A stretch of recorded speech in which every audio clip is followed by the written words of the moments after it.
চলুন আমরা এখন সরাসরি তাফসীর শুরু করতে চাই ইনশাআল্লাহ। বলেন আল্লাহ তাআলা শুরু করেছেন এভাবে করে, আলিফ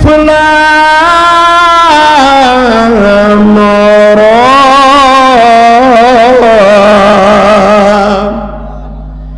এগুলো হলো হুরুফে মুকাত্তাআত, বিচ্ছিন্ন বর্ণ, যেমন ইয়াসিন, তাহা, আলিফ লাম রা, আলিফ লাম মিম। এগুলো হলো বিচ্ছিন্ন বর্ণ। কোরআন শরীফের 29টা সূরার শুরুতে আছে। এগুলার সঠিক অর্থ, ব্যাখ্যা, বিশ্লেষণ, তাফসীর একমাত্র আল্লাহ ছাড়া আর কেউ জানে না। এরপরে আল্লাহ পাক বলছেন, তিলকা আয়াতুল কিতাবিল মুবিন।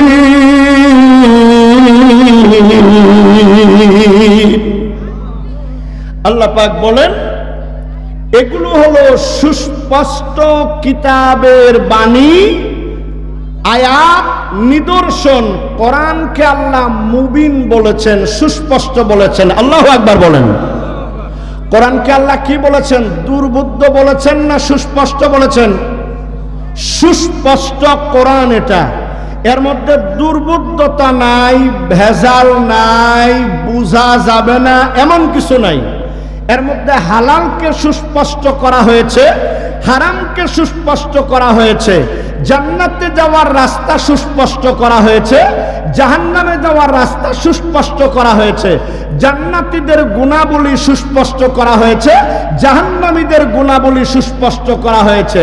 কোনটা খাবেন, কোনটা খাবেন না, কোনটা করবেন, কোনটা করবেন না, আপনার ব্যক্তি কিভাবে চলবেন, আপনার পরিবার কিভাবে চলবে, আপনার সমাজ কিভাবে চলবে, আপনার দেশ কিভাবে চলবে, আপনার আন্তর্জাতিক অঙ্গন পর্যন্ত কিভাবে চলবেন, সব কথা আল্লাহ বলে দিয়েছেন। কোথায় বলেন? কোথায়?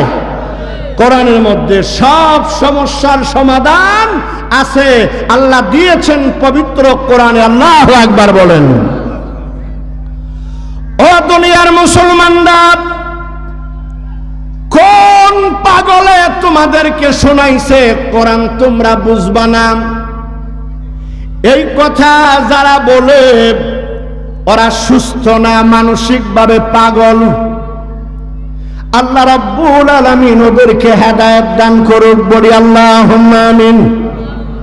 কোরআন আল্লাহ নাজিল করছে মানুষের জন্য। মানুষ যদি এটা না বুঝে তাহলে আল্লাহর কাজটা বেহুদা হয়ে যায়। নাউযুবিল্লাহ, আল্লাহ কোনো বেহুদা কাজ করে না। যেরকম সুবহানাল্লাহ। আচ্ছা আপনারাই বলেন, কোরআন কি শুধুমাত্র বড় বড় আলেমদের জন্য নাজিল হয়েছে? শুধুমাত্র মাদ্রাসার শিক্ষকদের জন্য নাজিল হয়েছে? শুধুমাত্র পীর মাশায়েখদের জন্য নাজিল হয়েছে? শুধুমাত্র জামাতে ইসলামের জন্য নাজিল হয়েছে? শুধুমাত্র চরমনার ইসলামী আন্দোলনের জন্য নাজিল হয়েছে? না, কোরআন নাজিল হয়েছে আপনি আমি দুনিয়ার সমস্ত মানুষের জন্য। আল্লাহু আকবার বলেন। আর কোরআনটা আল্লাহ দিয়া, কোরআনের ইজ্জতে আল্লাহ আমাদেরকে সম্মানিত করেছেন। আলহামদুলিল্লাহ বলবেন না আমার ভাইরা? সুতরাং কোরআন তোমরা বুঝবো না, কোরআন পড়ো না, অন্যান্য বই পড়ো, এই জাতীয় কথা যারা বলে আহাম্মক, বেকুব, কোরআনের শত্রু এরা। আল্লাহ এদেরকে হেদায়েত দেখ, বলি আল্লাহুম্মা আমিন। আচ্ছা আমরা একটু আল্লাহর কাছে জিজ্ঞেস করি যে আল্লাহ, সবাই ডাক দেন আল্লাহ। আল্লাহ তোমার কোরআনটা সহজ না কঠিন তুমি একটু বলে দাও। আল্লাহ নিজেই সূরা কমারের মধ্যে একটা আয়াত একবার বললেই চলতো, আল্লাহ 4 বার বলছে। জোরে বলেন কয়বার? 4 বার বলছে আল্লাহ। একই আয়াত, একই শব্দ, একই ভাবে আল্লাহ 4 বার বলেছেন। কি জন্য? ওই জাহেলদের জবাব দেওয়ার জন্য। আল্লাহ বলেছেন ওয়ালাকাদ ইয়াসসারনাল কুরআনা লিযিকরি ফাহাল মিন মুদ্দাকির। আল্লাহ রাব্বুল আলামিন বলে অবশ্যই অবশ্যই আমি আল্লাহ কোরআনটা তোমাদের জন্য সহজ করে দিলাম। তোমরা কে আসো? কোরআনের কাছে আসো, কোরআন পড়ো, আমল করো, আর ডাইরেক্ট আল্লাহর জান্নাতে চলে যাও। চিৎকার দিয়ে বলেন সুবহানাল্লাহ। আচ্ছা, আপনারা সাক্ষী দেন, কোরআনের রাস্তা ছাড়া জান্নাতে যাওয়ার আর কোন সিরাত চিপা গলি কি আছে? কোরআন ছাড়া জান্নাতে যাওয়ার, কোরআনের পক্ষে থাকা ছাড়া জান্নাতে যাওয়ার আর কোন রাস্তা কি আছে? নাই। সুতরাং আমরা কোরআনের পক্ষে না বিপক্ষে? আমরা মাদ্রাসার পক্ষে না বিপক্ষে? আমরা আলেম ওলামাদের পক্ষে না বিপক্ষে? বাংলাদেশের মানুষ আলেমদেরকে আগে যা ভালোবাসতো, 5ই আগস্টের পরে আরো বেশি করে ভালোবাসা শুরু করেছে। আল্লাহু আকবার বলেন। কারণ আলেমদের সাথে শুধুমাত্র কেবলমাত্র আর কোনো দোষ নাই, শুধুমাত্র আলেমদের সাথে বেয়াদবির কারণে আল্লাহ তাআলা দেশ থেকে বের করে দিয়েছে। ঠিক কিনা বলেন? আমি বলি কোনো দোষ নাই, একটাই দোষ,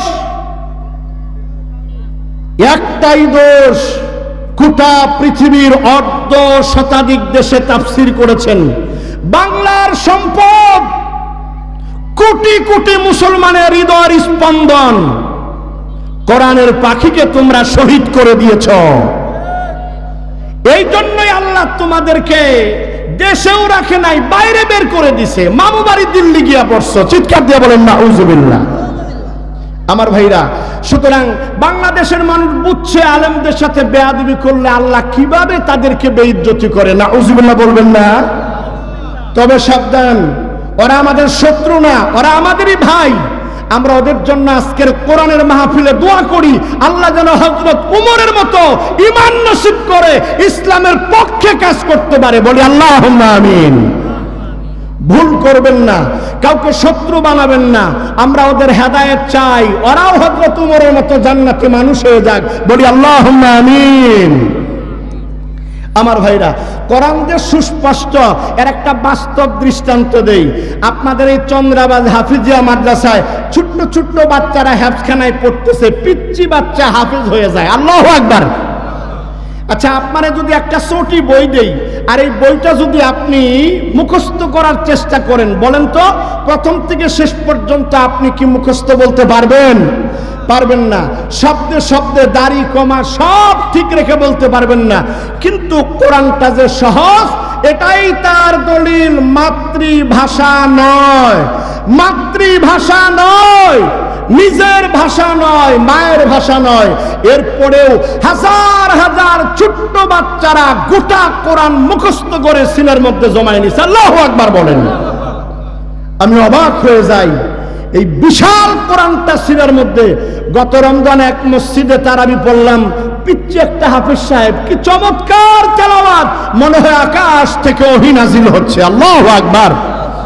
কোরআনকে ভালোবাসেন, মুহাব্বত করেন, কোরআনের সাথে প্রেম করেন, আল্লাহ পাক আপনাকে জান্নাতের মেহমান বানায় দিবে। কোন আমিন।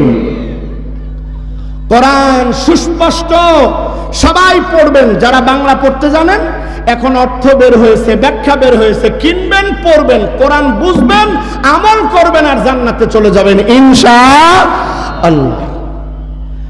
আমার ভাইরা, এরপরে আল্লাহ রাব্বুল আলামিন বলছেন, ইন্না আনজালনাহু কুরআনান আরাবিয়্যান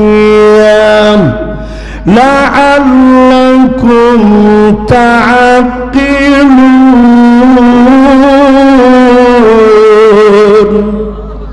আল্লাহ বলেন, কোরআনটা আমি আরবি ভাষায় নাজিল করে দিলাম যাতে করে তোমরা বুঝতে পারো। আলহামদুলিল্লাহ বলেন। পৃথিবীতে সেরা ভাষা হলো আরবি ভাষা। আলহামদুলিল্লাহ বলবেন না? কত ভাষার আমদানি হয়েছে, আবার কত ভাষা বিলুপ্ত হয়ে গেছে। প্রত্যেক ভাষারই সংযোজন হয়েছে, বিয়োজন হয়েছে, কিন্তু আরবি ভাষার সাথে কেউ পাল্লা দিয়া পারে নাই। আল্লাহু আকবার বলেন। আমার ভাইরা, ও মুসলমানেরা, আল্লাহ কোরআনটা জান্নাতের ভাষা আরবিতে নাজিল করলেন। কোরআনের ভাষা আরবি, জান্নাতীদের ভাষা আরবি, নবী মুহাম্মদুর রাসূলুল্লাহর ভাষা আরবি। যেরকম না সুবহানাল্লাহ।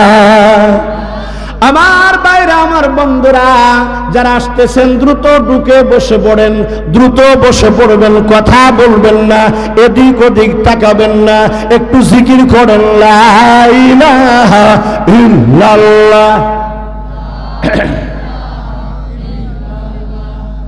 লা ইলাহা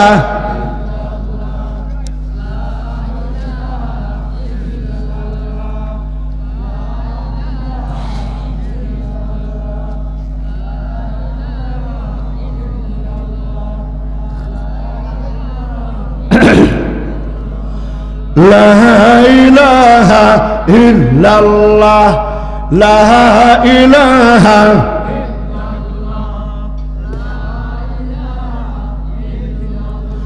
লা ইলাহা ইল্লাল্লাহ মুহাম্মাদুর রাসূলুল্লাহ সাল্লাল্লাহু আলাইহি ওয়াসাল্লাম। আমি আপনাদেরকে জিজ্ঞেস করব, আপনারা সিংহের মতো জবাব দিবেন, জান্নাতীদের ভাষা কি? আমাদের নবী, আমার নবীর ভাষা কি? কোরআনের ভাষা কি? আরবি। আল্লাহ বলেন আরবিতে নাজিল করলাম, এটা হৃদয়গ্রাহী, মর্মস্পর্শী। আরবির ভাষা, ভাব, বর্ণনা শৈলী এত চমৎকার, এই লালিত্য মাধুর্য পৃথিবীর অন্য কোনো ভাষাতে নাই। আল্লাহু আকবার বলেন। এমন এক উচ্চাঙ্গের ভাষায় আল্লাহ আরবিতে কোরআন নাজিল করে দিলেন, আলহামদুলিল্লাহ বলবেন না? এবার আল্লাহ আসল কথা শুরু করলেন। নাহনু নাকুসু আলাইকা আহসানাল কাসাসি বিমা আওহাইনা ইলাইকা হাযাল কুরআন।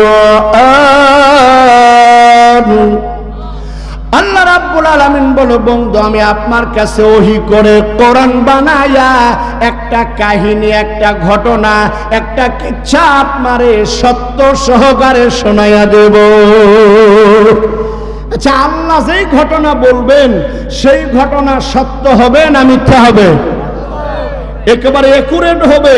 এমন একটা ঘটনা বলবেন যেই ঘটনা ধারা হিংসুকদের চরিত্র সংশোধন হবে, আর দুশ্চরিত্র মানুষগুলো ইউসুফ নবীর মতো চরিত্র অর্জন করে জান্নাতি হয়ে যাবে। সুবহানাল্লাহ বলবেন না? আমার ভাইরা, আল্লাহ বলেন, হে বন্ধু আমি আপনার কাছে সেই কোরআন নাজিল করলাম ওহী আকারে, আমি আপনাকে গল্প শোনাচ্ছি, ইউসুফ আলাইহিস সালামের ঘটনা আপনাকে শোনাচ্ছি। আমার ভাইরা, ইউসুফ আলাইহিস সালামের বাবার নাম ছিল ইয়াকুব আলাইহিস সালাম। ইয়াকুব আলাইহিস সালামের প্রথম বিবির গর্ভে 10 জন সন্তান ছিল। বলেন কয়জন? 10 জন।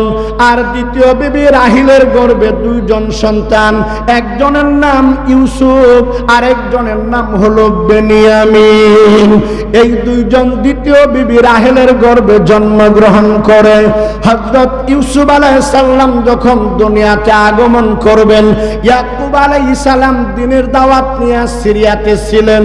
হযরত জিবরাইল আলাইহিস সালাম গিয়ে বললেন, আল্লাহ পাক পাঠাইছে, আল্লাহ পাক আপনাকে বিরাট বড় একটা নিয়ামত দান করেছেন। নিয়ামতটা হলো রব্বুল আলামিন আপনাকে এমন একটা সুন্দর পুত্র সন্তান দান করেছেন। এত সুন্দর সন্তান আল্লাহ দুনিয়ায় কাউরে দেয় না।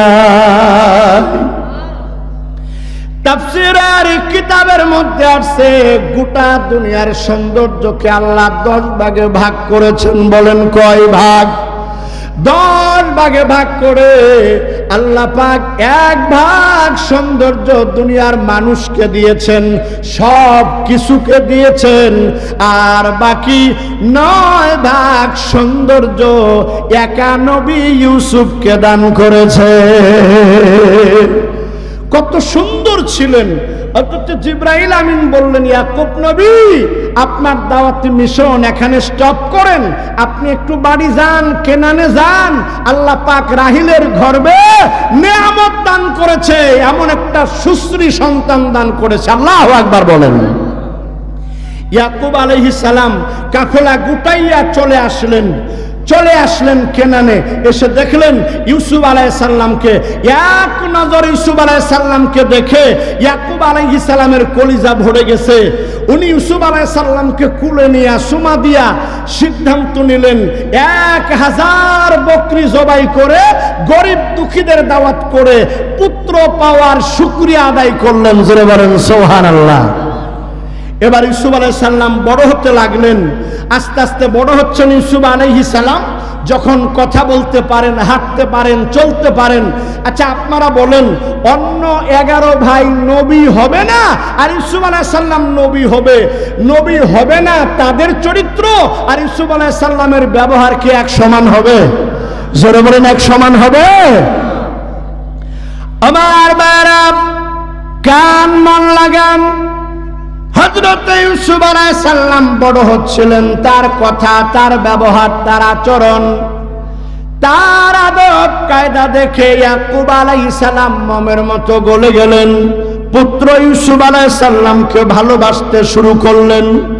সব সময় কাছে রাখে, দূরে যেতে দেয় না। প্রাণ ভরে ইউসুফকে ভালোবাসে, মহব্বত করে। ইউসুফের জ্ঞান গর্ব, পিচ্চি মানুষের জ্ঞানবর্গ কথাগুলো ইয়াকুব আলাইহিস সালাম মনোযোগ দিয়ে শ্রবণ করে। এত বেশি ভালোবাসে। অন্যান্য 10 ভাইয়েরা চিন্তা করলো, খেয়াল করলো, দেখতে শুরু করলো ইউসুফকে বাবা তাদের সঙ্গে বাইরে যেতে দেয় না। ইউসুফকে বাবা ধরে রাখে, বেশি ভালোবাসে, বেশি মহব্বত করে। দিন যত যায়, ইউসুফ যত বড় হয়, ইউসুফের ভালোবাসায় বাবার হৃদয়টা ভরে যায়।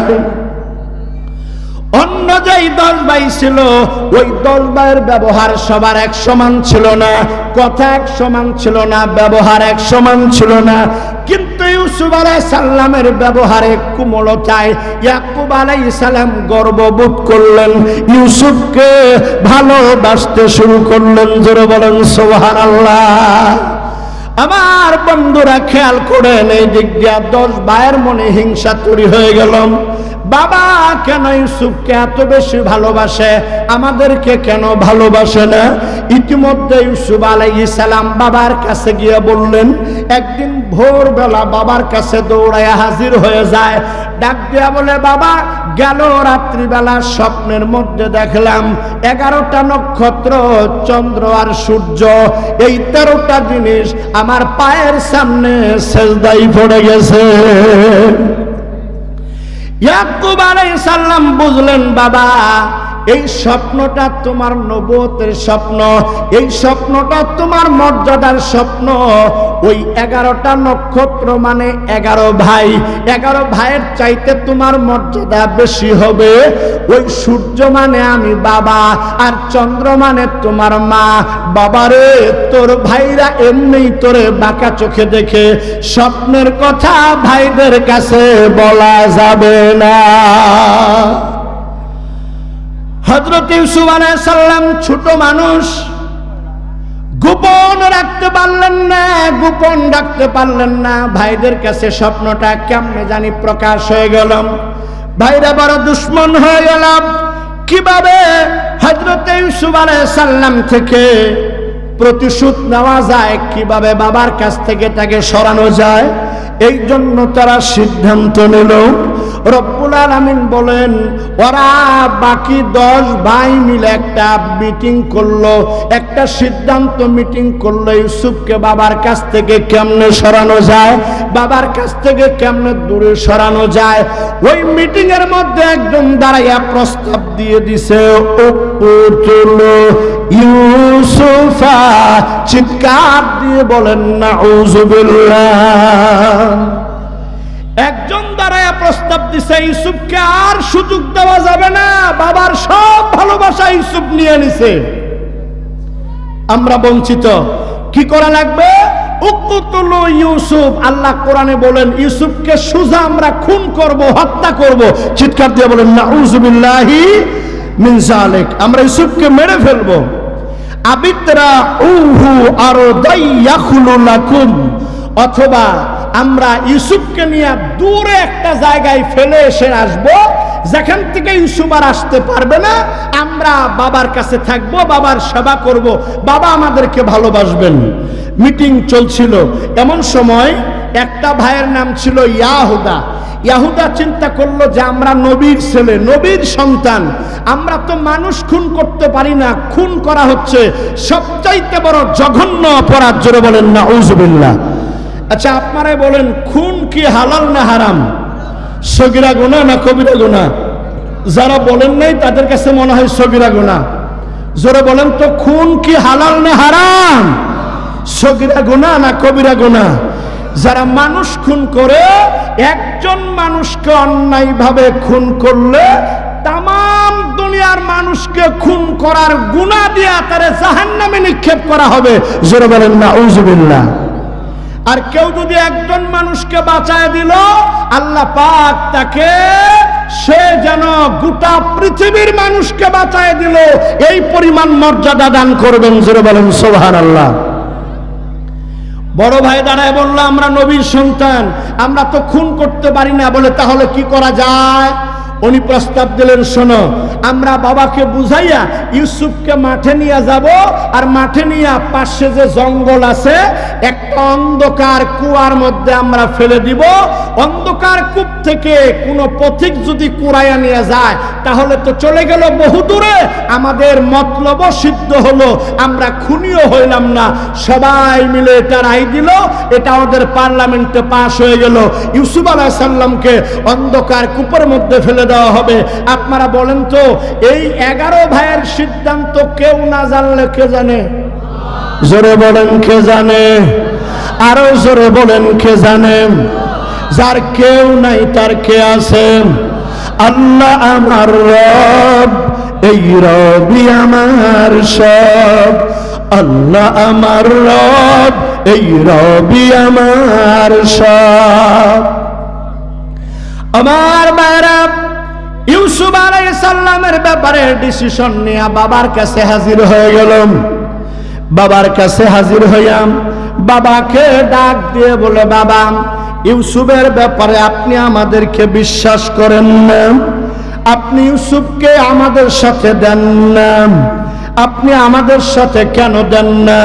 ওয়া ইন্না লাহু লানাসিউন, আমরা 10 ভাই সবাই ইউসুফের কল্যাণ কামনা করি, আমরা সবাই মিলে ইউসুফকে ভালোবাসি, মহব্বত করি। আমাদের সঙ্গে কেন মাঠে যাইতে দেন না? আপনার সঙ্গে ঘরের মধ্যে বসে থেকে ইউসুফ তো বেকার হয়ে যাবে। ইউসুফ আমাদের সঙ্গে মাঠে যাবে, খেলা করবে, ফলমূল খাবে, আমরা বড় ভাইরা আদর করব। আগামী কালকে আমাদের সঙ্গে আপনি ইউসুফকে দিয়ে দেন। ইয়াকুব আলাইহিস সালাম ডাক দিয়ে বলেন, বাবারা গো, ইউসুফকে তোমাদের সঙ্গে দেই না, তার একটা কারণ হলো ইউসুফ ছাড়া আমার ভালো লাগে না। 2 নাম্বার কারণ হলো ইউসুফকে নিয়ে মাঠে যাবা, হয়তো তোমাদের বেখেয়ালের কারণে একটা নেকড়ে বাঘ যদি ইউসুফকে খেয়ে ফেলে, এই জন্য তোমাদের সঙ্গে আমি ইউসুফকে যেতে দেই না। ভাইরা বুঝাইতেছে, বাবা সকালবেলা ইয়াকুব আলাইহিস সালাম অপারগ হইয়া ছেলেদের কাছে ইউসুফ আলাইহিস সালামকে দিয়ে দিছে। এক ভাই বাবার কাছ থেকে পাইয়াই কাঁধে উঠায় নিছে, কাঁধে উঠায় নিয়া একেবারে আনন্দে নাচতে নাচতে মাঠের দিকে রওনা হয়ে গেছে। যতক্ষণ বাবা তাকাই আছে, তাফসীরে আসছে মুনাফিক কাকে বলে। দেখেন, হিংসা মানুষকে কত নিচে নামায়। নাউজুবিল্লাহ বলবেন না?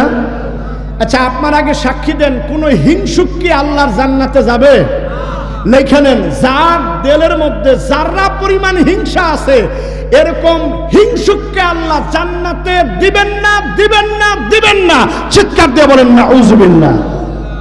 অন্তরের মধ্যে যারা পরিমাণ হিংসা রাখা যাবে না, আরেকজনের অকল্যাণ কামনা করা যাবে না, আরেকজনের ক্ষতি কামনা করা যাবে না। হিংসা মানুষকে একেবারে নামাইতে নামাইতে পশুত্বের পর্যায়ে নামায় দেয়। চিৎকার দিয়ে বলেন নাউজুবিল্লাহ। আমার ভাইরা, ওই ভাইগুলো এমন হয়ে গেল ইউসুফ আলাইহিস সালামকে যতক্ষণ বাবা দেখতেছে ততক্ষণ কাদের উপরে সবাই আদর করে করে মাঠের দিকে নিয়ে যাচ্ছিল। যাইতে যাইতে যখনই তারা দেখতে পেল বাবারে আর দেখা যায় না, ইয়াকুব আলাইহিস সালামকে আর দেখা যায় না।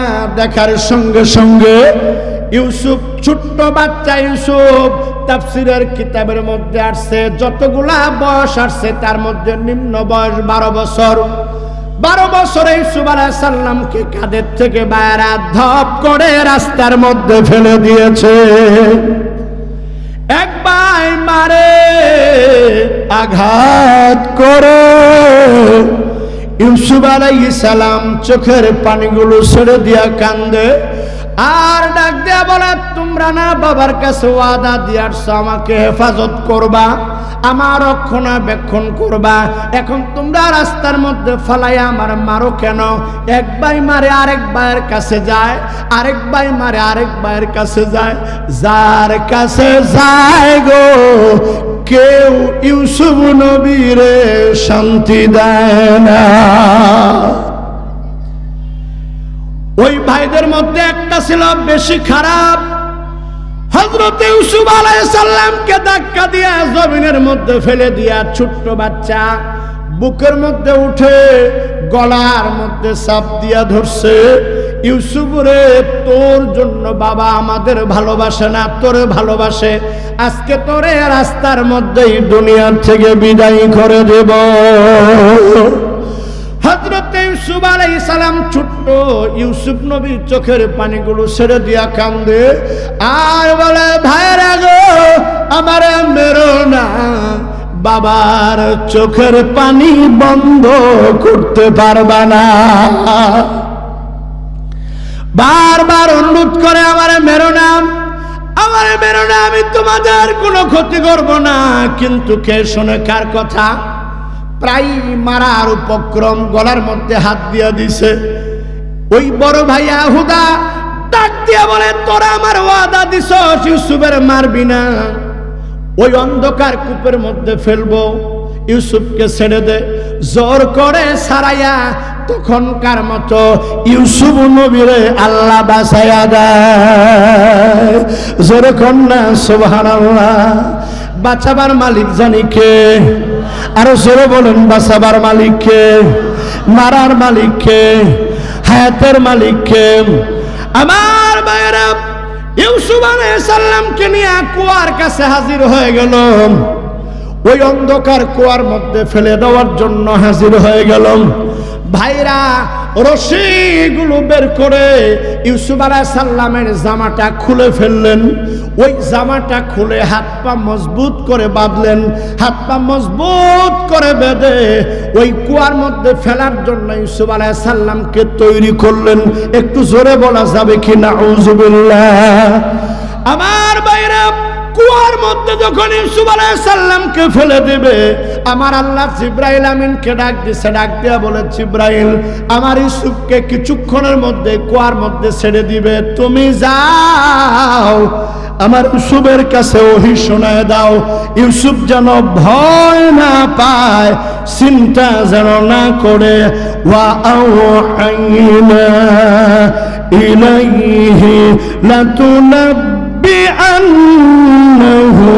বিআমরিহিম হাযা। জোরে জোরে কোন আল্লাহু আকবার। আল্লাহ বলেন, ইউসুফ অসহায়, 10 ভাই মিলে জামা খুলে হাত পা বাঁধছে, কুয়ার মধ্যে ছেড়ে দিচ্ছে, আমি আল্লাহ ওহী করে দিলাম। আল্লাহু আকবার বলেন। ছোট্ট বাচ্চার কাছে আল্লাহ ওহী শব্দ ব্যবহার করেছেন। আমি আল্লাহ ওহী করে জানাই দিলাম, ইউসুফ চিন্তা করো না, টেনশন করো না, ভয় করো না, যেই ভাইরা তোমারে আজকে কুয়ার মধ্যে ফেলতেছে, একদিন এই ভাইদের এই কুকীর্তি তুমি ওদেরকে বলে দিবা, ওরা টের পাবে না। আল্লাহু আকবার বলেন। আমার ভাইরা, ইউসুফ আলাইহিস সালাম রে কুয়ার মধ্যে যখন ছেড়ে দিবে, রশিটা যখন দিছে, আল্লাহ ডাক দিছে, জিবরাইল এক্ষুনি যাও আমার বন্ধু ইউসুফকে কুয়ার মধ্যে ছেড়ে দিবেন। ও জিবরাইল, এক্ষুনি যাও কুয়ার মধ্যে। ওই ক্যানানের অন্ধকার কুয়াজার মধ্যে হাজা মাজা ছিল, সাপ বিচ্ছু ছিল, পোকামাকড় ছিল। আমার আল্লাহ কিতাবের মধ্যে আসছে ইউসুফ নবী কুয়ার মধ্যে পড়ার আগে আগে আমার আল্লাহ কুদরতি ভাবে গোটা কুয়া পরিষ্কার করে কুয়ার পানি মিষ্টি বানাইয়া দিছে। এবার যখন ইউসুফ আলাইহিস সালাম রে ছাড়তেছে, অর্ধেক পর্যন্ত গেছে, রশি কেটে দিবে, ধপ করে পড়ে যেন ব্যথা পায়, ষড়যন্ত্র। আমার আল্লাহ জিব্রাইলকে ডাক দেয়া বলে, জিব্রাইল আর দেরি করবি না, এক্ষুনি ইউসুফ নবীর কুয়ার মধ্যে যায়, নিচ দিয়ে হাতটা ধর, যেমনে রশি কাটবে আস্তে করে হাতে বসায়া কুয়ার মধ্যে বসায়া দিবি। আমার বন্ধুরা, জিব্রাইল আলাইহিস সালাম আস্তে করে হাতের মধ্যে ইউসুফ নবীরে বসায়া কুয়ার মধ্যে যে একটা ভাসমান পাথর আল্লাহ দিয়ে দিছিলেন, ওই পাথরের উপর সুন্দর করে বসায়া দিছে। জোরে জোরে কোন মারহাবা। আল্লাহ রাব্বুল আলামিন ডাক দিয়ে বলে, জিব্রাইল আমার বন্ধু ইউসুফের কাছে যাও, একা একা ভালো লাগবে না, ইউসুফের সঙ্গে থাকো। হযরত জিব্রাইল আলাইহিস সালাম আসলেন, বললেন আপনি কি ভয় পান? বলে না। আপনি কোনো টেনশন করেন? বলে না। বলে আমি আল্লাহ নামের তাসবিহগুলো শিখায় দেই, আপনি তাসবিহগুলো পড়েন, আল্লাহ পাক আপনাকে বিপদ মুক্ত করে দিবে। আমার ভাইরা, জিব্রাইল আলাইহিস সালাম আয়েশা দেখলেন ইউসুফ আলাইহিস সালামের গায়ে জামা নাই। তাফসীরে আসছে ইব্রাহিম নবী 40 দিন অগ্নিকুণ্ডে ছিল, ওই সময় নমরুদ ইব্রাহিম নবীর জামা খুইলা আগুনের মধ্যে ফেলাইছিল। আল্লাহ তাআলা জান্নাত থেকে একটা জামা ইব্রাহিম নবীকে উপহার দিয়েছিলেন আগুনের মধ্যে। আল্লাহু আকবার বলবেন না? ওই জামাটা ইব্রাহিম আলাইহিস সালামের হাত হইয়া তার ছেলে ইসহাক আলাইহিস সালামের হাতে আসছিল। ইসহাক আলাইহিস সালামের কাছ থেকে ইয়াকুব আলাইহিস সালামের কাছে আসছে। ইয়াকুব আলাইহিস সালাম জান্নাতের জামা তো একেবারে ছোট কইরা ভাঁজ কইরা বলটাইয়া তাবিজের মধ্যে ভইরা ইউসুফ আলাইহিস সালামের গলায় লটকায়া দিছে। যখন সুবহানাল্লাহ। হযরত জিব্রাইল কুয়ার মধ্যে এসে দেখে ইউসুফ আলাইহিস সালাম খালি গায়ে। হযরত জিব্রাইল বললেন, ওগো ইউসুফ, আপনার গলার তাবিজটা আমারে দেন, আমি আপনার জামার ব্যবস্থা করি। তাবিজটা হাতের মধ্যে নিয়ে মুখাটা খুলে তাবিজটা বের করে জামাটা বের করে ইউসুফ আলাইহিস সালামকে গায়ে দিয়ে দিলেন। জোরে বলেন সুবহানাল্লাহ। কুয়ার মধ্যে এখন আর হাজামাজা নাই, বিষাক্ত পোকামাকড় নাই। ইউসুফ আলাইহিস সালাম বসে বসে আল্লাহ নামের জিকির করে। এবার খাদ্যের দরকার আছে না নাই? জোরে বলেন আছে না নাই? আমার আল্লাহ কি পারে না? শত্রু দিয়াও মানুষের খাওয়াইতে পারে। আমার ভাইরা, যাইদন ভাই কুয়ার মধ্যে ছেড়ে দিয়েছিল, এর মধ্যে একজনের নাম ছিল ইয়াহুদা। সবার বড়, সবাই বাড়ি চলে যায়, কেউ যখন না থাকে ইয়াহুদা কিছু খাবার নিয়া গোপনে গোপনে রশি বেঁধে বেঁধে যে কয়দিন কুয়ার মধ্যে ছিল ইউসুফ নবীরে খাওয়াইছে। আল্লাহু আকবার বলেন। এবার জোরে বলেন তো, রিজিকের মালিককে? হইল না? আর জোরে কোন কে? রিজিকের জন্য আর কারো কাছে হাত পাতার দরকার আছে? জোরে বলেন আছে? আমার আল্লাহ সব জায়গায় রিজিক পৌঁছায় দিবেন। জোরে কোন সুবহানাল্লাহ। আমার ভাইরা, রিজিকের জন্য আপনারা হারাম কামাই করবেন না, সুদ খাবেন না, ঘুষ খাবেন না, এরপরে ডাকাতি করবেন না, চুরি করবেন না, জুলুম করবেন না, মানুষ খুন করবেন না। কারণ রিজিক আমার আপনার হাতে না, আমার আপনার রিজিকের একমাত্র মালিক আমার আল্লাহ। জোরে জোরে কোন সুবহানাল্লাহ। হযরত ইউসুফ আলাইহিস সালামকে কুয়ার মধ্যে ফেলে দিয়া ওই 10 ভাই মিলে একটা বন্দি করলো। বাবারে যায় কেমনে বোঝানো যায়? ওই যে জামাটা আছে, ওই জামাটা নিয়ে গবেষণা করা শুরু করে দিল। গবেষণা করতে করতে নিজেদের জামা দিয়া নিজেরাই সুন্দর করে একটা বকরি জবাই দিল। ওই বকরিটা রক্ত দিয়া জামাটারে সুন্দর করে মাখাইলো। মাখাইয়া সবাই মিলে সিদ্ধান্ত নিল বাড়ির কাছাকাছি গিয়া সবাই হাউমাউ করে কানবা, মেকি কান্না কানবা। এই মেকি কান্না দেখে বাবা যেন আমাদেরকে সন্দেহ না করে সবাই মিলে বলবো ইউসুফের বাগে খাইছে, এই তো তার জামা নিয়ে আসছি। যখন নাউযুবিল্লাহ 10 ভাই মিলে এবার সন্ধ্যার পরে কাঁপতে কাঁপতে বাড়িতে যাচ্ছে। ইয়াকুব আলাইহিস সালাম বাড়ি থেকে বের হলেন, ভাবলেন কি হয়েছে, আমার ইউসুফকে আজকে তোমরা নিয়ে গেছো, কান্দো কেন? ছেলেরা বাবার সামনে এসে বলে, বাবা আমাদের মাফ করে দাও, আমরা ইউসুফকে রক্ষা করতে পারি নাই, আমরা আমাদের আসবাবপত্রের কাছে রেখে গিয়েছিলাম, আর এমন সময় বাঘে এসে ইউসুফের খেয়ে ফেলেছে। নাউজুবিল্লাহ বলবেন না? আর জোরে নাউজুবিল্লাহ বলবেন না? আপনারা বলেন তো, মিথ্যে কথা বলা হালাল না হারাম? সগীরা গুনাহ না কবিরা গুনাহ? আজকের মাহফিলে একটা সিদ্ধান্ত নিতে হবে, আমরা জীবনে মিথ্যা কথা বলবো না। 10 ভাই মিলা সাজানো মিথ্যা নাটক বাবার সামনে উপস্থাপন করেছে। বাবা ইউসুফের বাগে খাইছে, এই যে জামা দেখেন আপনি, জামা আমাদের তো বিশ্বাস করবেন না। ইয়াকুব আলাইহিস সালাম তো একজন বিচক্ষণ পয়গম্বর, উলুল আজম পয়গম্বর, আল্লাহু আকবার বলেন। ইয়াকুব আলাইহিস সালাম জামাটা হাতের মধ্যে নিয়ে এইভাবে লাইরা সাইরা দেখতেছে, আহারে রক্ত মাখানো, কিন্তু বাঘে ইউসুফেরে খাইলো আর জামাটাই একটু ছিঁড়ে নাই। আল্লাহু আকবার কোন? ষড়যন্ত্রকারীদের ষড়যন্ত্র বেশি সময় টিকে না, এটার প্রমাণই হলো সূরা ইউসুফ। জোরে বলেন সুবহানাল্লাহ। ইউসুফ আলাইহিস সালাম উল্টে পাল্টে দেখে কয়, আচ্ছা বাবারা, ও ছেলেরা, কোন বাগে, কোন শিক্ষিত বাগে, ডক্টরেট করা বাগে আমার ইউসুফেরে খাইছে? জামাটা আগে টাইনা খুইলা থুইয়া পরে খাইছে? জোরে কর না সুবহানাল্লাহ। ছেলেদেরকে বলতেছে, কোন বাগে খাইলো? আগে কি জামা খুলে থুইছিল? কই কেন? কই তোমরা বলতেছো বাগে খাইছে, এই ইউসুফের জামা রক্ত মাখা জামা, অথচ জামার মধ্যে এক ফুটা সিরা নাই, ফাড়া নাই, একটু সিরে ফাড়ে নাই। আপনারা বোঝা যায় ডাল মে কুসকালা, ঠিক কিনা বলেন? ইউসুফ আলাইহিস সালাম বললেন ফাসাবরুন জামিল, কোরআনের শব্দ। ইউসুফ আলাইহিস সালাম বললেন যে তোমাদের ষড়যন্ত্রের ব্যাপারে তোমরা তো আমার ছেলে, আমার করার কিচ্ছু নাই, আমি আমার আল্লাহর উপরে ভরসা করে আমার কলিজার টুকরা ইউসুফকে আমি আল্লাহর হাতে সুপর্দ করলাম। জোরে বলেন সুবহানাল্লাহ। আমার বাবা আল্লাহ রাব্বুল আলামিন কোরআন শরীফে ডাক দিয়ে বলেন, ওয়া মান ইয়াতাওয়াক্কাল আলাল্লাহ ফাহুয়া হাসবুহ। আল্লাহ রাব্বুল আলামিন বলে, যে ব্যক্তি আমি আল্লাহর উপরে ভরসা করে, আমি আল্লাহ তার জন্য যথেষ্ট হয়ে যায়। আল্লাহ ডাক দিয়ে বলে, ইয়াকুব তোমার কলিজার টুকরা সন্তান ইউসুফকে তুমি আমার কাছে সুপর্দ করছো, আমি আল্লাহ কুয়ার মধ্যে ভালো রাখবো।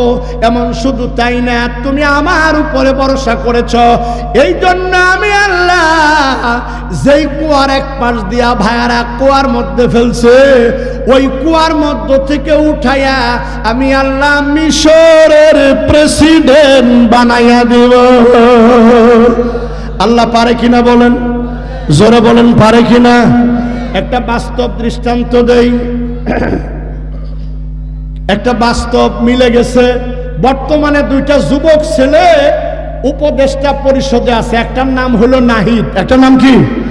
নাহিদ, আরেকটার নাম জানি কি, ভুলে গেলাম। হ্যাঁ, এই আসিফ আর নাহিদ, এই যে 2টা যুবক ছেলে আছে না, এই ছেলে 2টার মধ্যে একটার অবস্থা 5 তারিখের আগে এমন ছিল যে তাকে অচেতন ইনজেকশন দিয়ে কয়েকদিন ঘুম পাড়ায় রাখা হয়েছিল, জীবিত হওয়ার কোনো সম্ভাবনাই থাকার কথা না। আল্লাহ তাআলা সেখান থেকে জীবিত করে তুলতে তুলতে উপদেষ্টা বানায় দিয়েছে। যখন সুবহানাল্লাহ। আল্লাহর যারে মন চায় উপরে তুলে, যারে মন চায় নিচে নামায়, ঠিক কিনা বলেন? সুতরাং খবরদার, কোরআনের সাথে, মাদ্রাসার সাথে, আলেম ওলামাদের সাথে বেয়াদবি করলে আল্লাহ কখনোই বরদাস্ত করবে না, ঠিক কিনা বলেন? আল্লাহ তাআলা আমাদের সবাইকে বুঝ দেখ, হেদায়েত দেখ, বলি আল্লাহুম্মা আমিন। ইউসুফ আলাইহিস সালামের ব্যাপারে আল্লাহ সিদ্ধান্ত, ইয়াকুব ধৈর্য ধরো, ইউসুফ অল্প সময়ের মধ্যে মিশরে যাবে আর মিশরের প্রেসিডেন্ট হয়ে যাবে। আল্লাহু আকবার বলেন। একটা হলো সূরা ইউসুফের মধ্যে আল্লাহ দুইটা শিক্ষা দিছে। একটা হচ্ছে হিংসা মানুষকে নিচে নামায়, আপন ভাই হইয়াও এই 10 ভাই হিংসা করে ইউসুফ আলাইহিস সালামরে কুয়ার মধ্যে ফেলে দিয়েছে। চিৎকার দিয়ে বলেন নাউজুবিল্লাহ। তাহলে আমরা কি হিংসা করব না? আর ইউসুফ আলাইহিস সালামের যে সুন্দর চরিত্র, এই কথা আসবে সামনে জুলাইখার বাড়িতে যাইয়া, এই লম্বা ঘটনা। আল্লাহ সুযোগ হলে এলাকার অন্য কোনো মাহফিলে বাকি আলোচনা আপনাদের শোনাবো ইনশাআল্লাহ।